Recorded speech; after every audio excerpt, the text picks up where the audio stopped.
कहानी की शुरुआत में हमें एक फैमिली को दिखाया जाता है जो हंसी खुशी से अपनी जिंदगी गुजार रहे होते हैं, लेकिन उन्हें पता नहीं था कि कुछ मिनट बाद उनके साथ कुछ ऐसा होने वाला है जिसके बारे में सोचने से भी डर लगता है। जब पति पत्नी अपने बातचीत में मसरूफ थे तभी अचानक उन्हें बाहर से लोगों के चीखने और चिल्लाने की आवाज सुनाई दी। जब वो दोनों घर से बाहर निकले तो उन्होंने देखा कि बाहर लोगों के बीच हलचल मची हुई है। लोग अपना अपना घरों को छोड़कर भाग रहे थे जैसे कुछ बड़ा होने जा रहा है। जेसन और बेथ ने देखा कि हमारे पड़ोसी भी घबराए हुए हैं, जल्दी जल्दी अपना घर खाली कर रहे हैं। जेसन ने पड़ोसी से पूछा कि आखिर वजह क्या है, तुम लोग क्यों घर छोड़कर जा रहे हो। लेकिन वो लोग इतनी जल्दी में थे कि उन्होंने जेसन की बात को कोई जवाब नहीं दिया। वहीं उन्होंने देखा कि पड़ोसी का बेटा अभी अपना सामान पैक कर रहा है। जेसन ने जब उस बच्चे से पूछा कि तुम लोग कहाँ जा रहे हो तो उस बच्चे ने जवाब दिया कि हमारे पापा का एक दोस्त गवर्नमेंट ऑफिस में है। उन्होंने कहा है कि एक बहुत जहरीला वायरस फैल चुका है जो एक नॉर्मल इंसान को मॉन्स्टर में बदल सकता है। लेकिन तभी वहाँ उस बच्चे की माँ आ गई और उसे पकड़कर वहाँ से ले जाने लगी, जिस पर इस बच्चे की माँ ने कहा कि अभी बताने का वक्त नहीं है, अपनी वाइफ और बेटी को लो और इस शहर से जितना हो सके उतना दूर चली जाओ। ये सुनकर जेसन और बेथ ने बहुत ज्यादा घबरा गए। उसके बाद जेसन बिना सोचे और समझे अपनी फैमिली को गाड़ी में बैठाकर शहर से बाहर निकलने लगा, मगर रास्ते में उन्होंने देखा जो पड़ोसी भाग रहे थे वो वापस लौट रहे हैं। ये देखकर उन्हें और भी अजीब लगने लगा।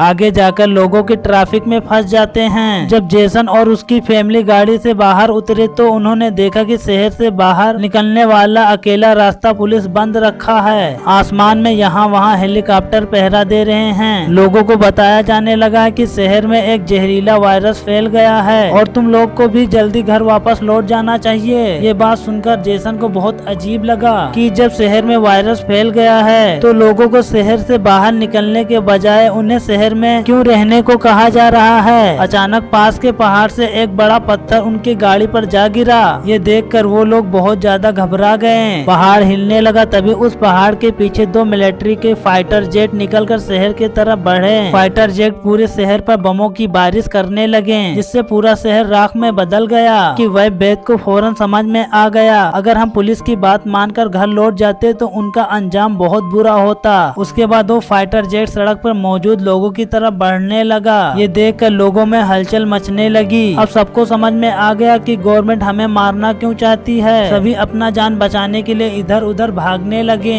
जेसन और बेथ को समझ में आया कि वो कहीं भी भाग ले वो फाइटर जेट उन्हें मार देगा। तभी बेथ ने पीछे मुड़कर एक पहाड़ पर एक स्कूल देखा और उसे लगा कि बचने के लिए वह जगह बेहतर रहेगी। जिसके बाद जेसन बेथ और जोई को लेकर स्कूल की तरफ पहाड़ पर चढ़ने लगे। पीछे ब्रिज पर मौजूद लोगों पर फाइटर जेट से बम गिराने लगे। ये तीनों तेजी से दौड़ते हुए स्कूल तक पहुंच जाते हैं और खुशकिस्मती से वहां उन्हें एक टनल मिल जाता है और बम धड़ाके से कुछ ही सेकंड पहले वो जल्दी से टनल में घुस जाते हैं। जैसे ही बंकर का दरवाजा बंद हुआ ऊपर से एक जोरदार धमाका हुआ, लेकिन खुशकिस्मती से ये लोग बंकर के नीचे थे और इनकी जान बच गई। मगर इनके लिए हैरानी की बात ये थी कि आखिर ये कौन सा वायरस था कि आखिर गवर्नमेंट शहर के सभी लोगों को मारना पड़ा। वे लोग कुछ भी समझ नहीं पा रहे थे। बस उन्हें पता चल चुका था कि अगर जिंदा रहना है तो चुपचाप बंकर में जिंदगी गुजारो। इनके लिए परेशानी की बात ये थी कि आखिर ये लोग यहाँ कब तक जिंदगी गुजारेंगे और इन्हें पेट भरने के लिए खाना पीने का क्या करना होगा।